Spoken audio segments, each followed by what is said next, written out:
It's time now for the hot sauce, but we do want to talk about a weather situation. Mike Syka just came in and alerted me to a thunderstorm warning, severe thunderstorm warning for parts of Niagara and Orleans County. Of course, we'll have more on our website for you, and Mike Syka is going to be back with your forecast in just a little bit. But we want to talk about some other things in headlines right now.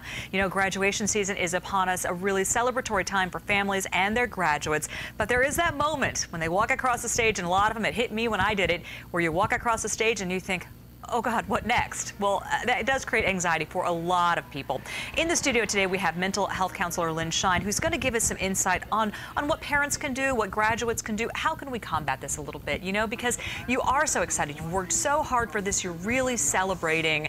There are always big parties, a lot of fun, but there is that moment for a lot of people where they start to panic and they feel like the floor has dropped out beneath them. So what do we do, Lynn? I mean, you described that nicely. That's exactly it. And when you look at anxiety, you have to equate it with a lack of control. Because when you don't feel like you have control over something, anxiety escalates. So I think that that's the key, is that if you can think of, all right, how do I put this back in my control? Right. Whether that's making lists to say, these are my to-do, these are my goals, these are my projections, whether it's talking to the right people and gathering resources.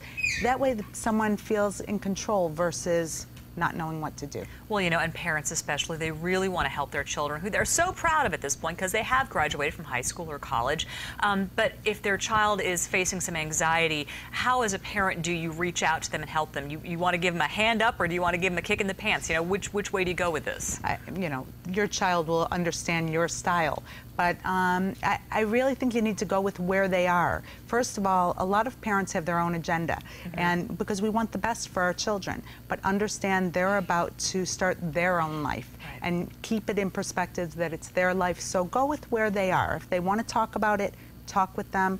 If they need to stay quiet and just be with you for a while, do that, or direct them in other directions with other resources. Now, for the graduate themselves, how do they know to recognize this is what I'm feeling, and now this is how I can, you know, tackle this? When you feel stress, it's an anxiety. It's often a physiological reaction. They're panicking. Hearts are racing. They don't feel well. They're not feeling like themselves. Extremely normal. So part of that is normal, and understand that that's part of just coping with life. But if you feel like you're not being able to follow through with your normal activities, by all means start to talk to somebody about it, whether it's talking to the family, and if that's not as helpful, talk to a mental health counselor. Very good advice, as always. We appreciate your insight. Thank you, Lynn. Thank you. It's time now to send things over to Emily Lenahan and the .com check.